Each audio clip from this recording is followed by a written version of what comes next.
Bismillahirrahmanirrahim. Assalamualaikum warahmatullahi wabarakatuh. Sebelumnya terima kasih kepada Teh Nona dan teman-teman semua yang telah dapat hadir pada sesi presentasi hari ini.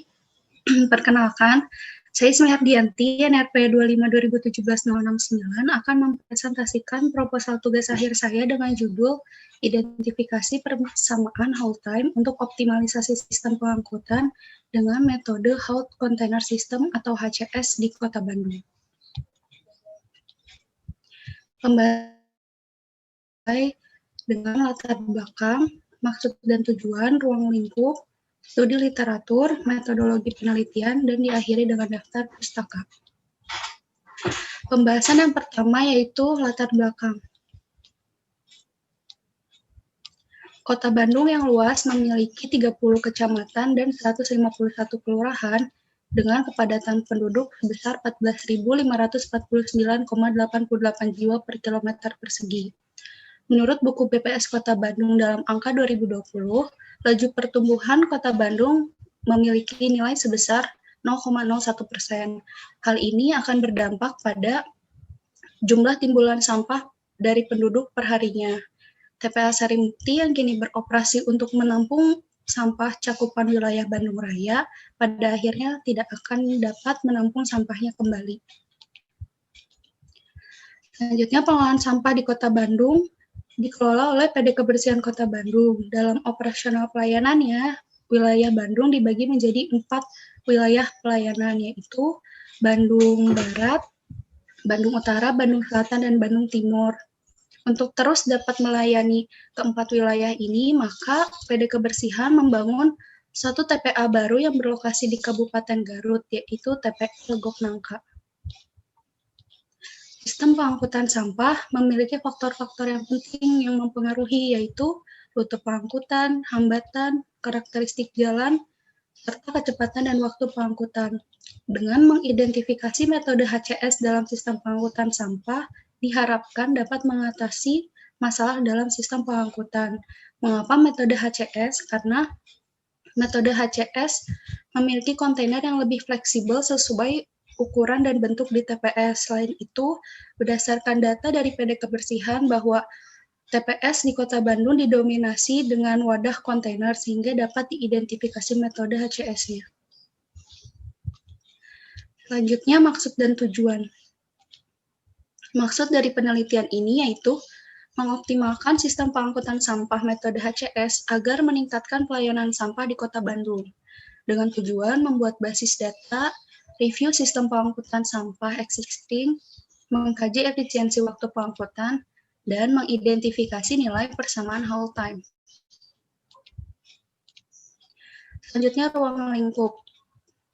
Ruang lingkup pada penelitian ini yaitu fokus pada sistem pengangkutan metode HCS, mengkaji aspek kelembagaan berdasarkan jumlah personil dan jadwal kondisi existing, dan meninjau waktu haul yang dibatasi dari TPS ke TPA Legok Nangka, serta jumlah armada pengangkut. Selanjutnya, studi literatur. Pada studi literatur ini membahas teori mengenai sampah yang mengacu pada Undang-Undang Nomor 18 Tahun 2008, di mana sampah yaitu sisa kegiatan sehari-hari yang berbentuk padat, dan mengacu pada SNI 192454 tahun 2002 tentang tata cara teknik operasional pengelolaan sampah perkotaan, di mana definisi dari sampah yaitu limbah organik maupun anorganik yang tidak berguna dan harus dikelola agar tidak membahayakan lingkungan sekitar. Lalu dibahas teori mengenai optimalisasi. Menurut KBBI, optimalisasi itu suatu usaha untuk menghasilkan sistem yang dapat berjalan efektif dan efisien. Lalu dibahas mengenai aspek teknis pengelolaan sampah, di mana dibagi menjadi 3 subbab, yaitu transfer atau pemindahan sampah, pengangkutan sampah, peralatan, dan pola pengangkutan sampah. Hal ini akan dibahas satu persatu. Dimulai dari aspek teknis pengelolaan sampah, yaitu menjelaskan bahwa ada diagram teknik operasional pengelolaan sampah menurut SNI 192454 tahun 2002. Berikut diagramnya. Isi dari diagram ini saling berkesinambungan untuk mengurangi timbunan sampah di TPA, dimulai dari timbunan sampah, penanganan sampah, pengumpulan, pemindahan dan pengangkutan, serta pemisahan atau pengolahan, dan terakhir penyingkiran di TPA. Selanjutnya, transfer atau pemindahan sampah. Teori ini menjelaskan bahwa terdapat tipe-tipe TPS, yaitu tipe 1, 2, dan 3. Itu diklasifikasikan berdasarkan luas lahannya, gudang, ruang pemilahan, serta landasan kontainernya. Hal ini mengacu I 3242 tahun 2008. Selanjutnya, subbab pengangkutan sampah menjelaskan bahwa dalam sistem pengangkutan sampah itu terdapat dua metode, yaitu metode HCS dan SCS. Sederhananya, HCS adalah suatu sistem di mana kontainernya dapat berpindah dan dibawa ke TPA, sedangkan untuk metode SCS, kontainernya tetap atau tidak dapat berpindah-pindah. Nah, si metode HCS ini dipengaruhi oleh nilai atau variabel jarak dan waktu, sehingga apabila diketahui nilai jarak dan waktu tersebut dan diuji dalam suatu grafik linear, akan menghasilkan suatu persamaan di mana persamaan itu disebut dengan persamaan Hall time. Seperti contoh pada slide berikut. Selanjutnya, peralatan sistem transfer dan pola pengangkutan. Dari sekian banyaknya peralatan sistem transfer, salah satu contohnya pada gambar berikut, yaitu jenis armada arm roll yang biasa digunakan untuk metode HCS karena kontainernya dapat dibawa dan berpindah-pindah tempat. Lalu, untuk mengidentifikasi pola pengangkutan itu mengacu pada SNI 192454 tahun 2002, di mana dijelaskan berbagai macam untuk pola pengangkutan. Selanjutnya, metodologi penelitian. Metodologi penelitian ini dimulai dari studi literatur, pengumpulan data, di mana terbagi menjadi dua, yaitu data primer dan data sekunder. Data primer ini berisi tentang data waktu pengangkutan, jarak antar TPS dan TPA, kondisi TPS existing, dan pola pengangkutan.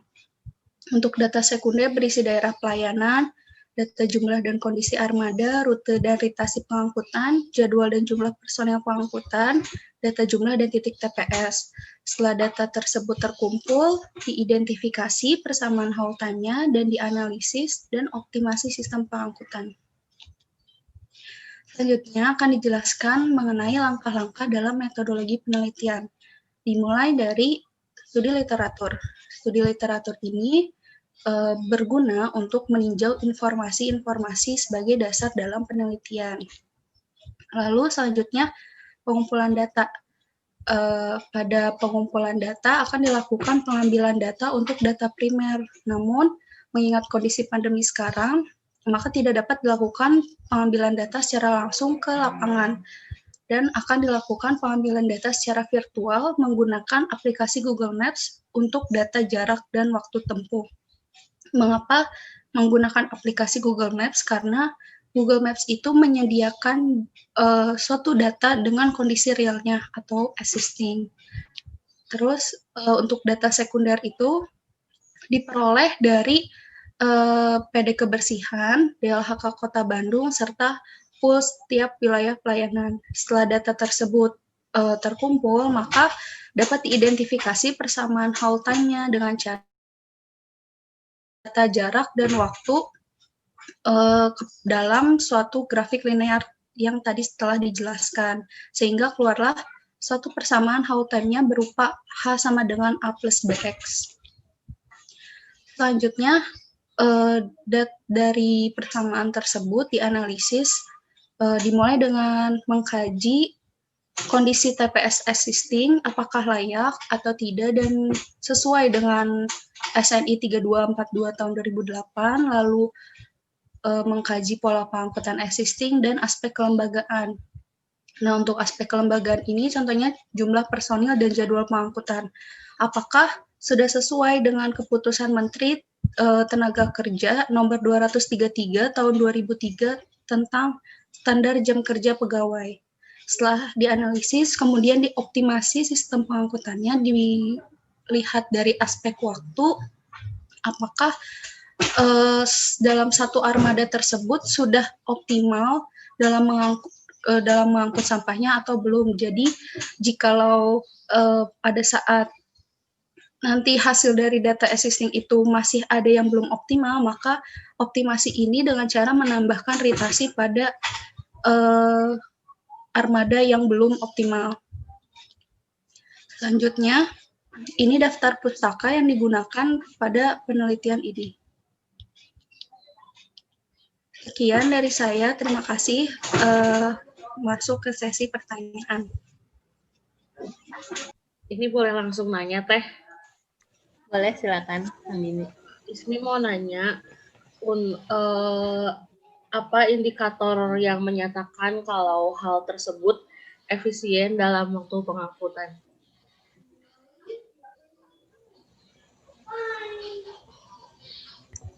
Ini langsung dijawab atau bagaimana, Teh?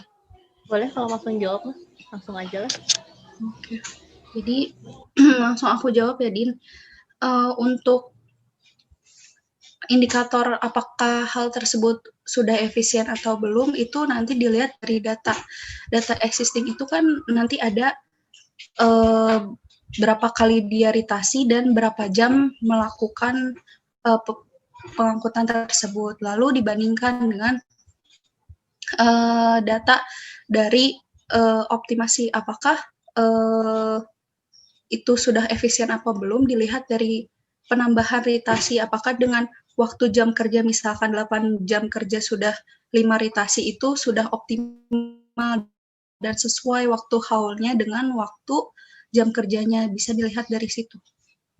Apakah menjawab? Sudah cukup jelas, Ismi, makasih.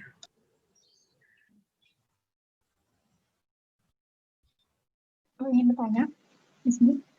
Boleh. Kan tadi Ismi bilang untuk pengambilan data yang akan dianalisa pada penelitian Ismi itu menggunakan data dari Google Maps ya untuk mengetahui data jarak dan waktu tempuh. Sementara kan di Google Maps itu berubah-berubah tiap waktunya. Nah, untuk menganalisa efisiensi di penelitian Ismi, itu analisanya berdasarkan apa dan waktu apakah itu berdasarkan waktu pagi, siang, malam, atau jam sibuk, atau bagaimana? Oke, terima kasih Lula atas pertanyaannya. Jadi, pada saat data waktu dan jarak tempuh kan memang di Google Maps itu selalu berbeda-beda ya setiap jamnya gitu. Jadi, saya tuh mengkonsepkan untuk pengambilan data waktu ini dibagi menjadi 3 kali, yaitu di jam 3 sampai jam 6 subuh, terus jam 7 sampai jam 12 siang, lalu jam 1 sampai jam 5 sore. Kenapa? Karena dalam jam-jam tersebut itu nanti akan terlihat fluktuasi perbedaannya. Bagaimana jika pengangkutan dimulai pada saat subuh, pada saat pagi sampai siang hari, dan pada saat sore hari. Karena itu bisa menjadi analisis untuk kita sendiri gitu. Apakah di jam-jam sibuk itu berpengaruh atau tidak? Karena setelah dicoba kemarin itu dari subuh sampai ke sore makin lama rentang waktunya. Jadi akan semakin valid gitu waktu haul yang didapatkan karena telah memperhatikan aspek-aspek tersebut. Apakah menjawab, Lula?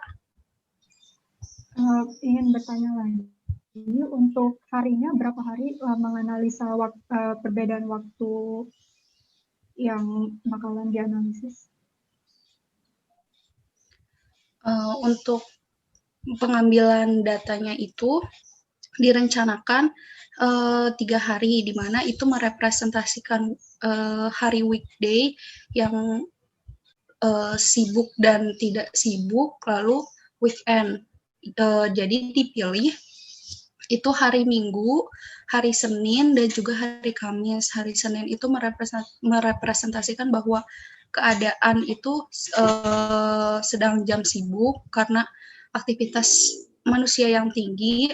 Lalu untuk hari Kamis itu karena mendekati weekend, apakah ada perbedaan jam sibuknya? Seperti itu. Oke, jelas. Terima kasih, Ismi. Ya, terima kasih juga Lula.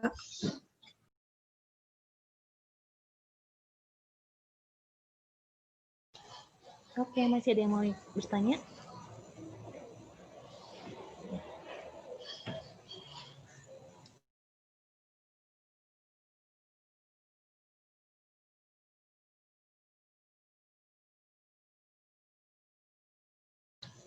Kalau tidak ada ya cukupkan sekian dulu Ismi ya. Ya, Teh. Terima kasih. Oke.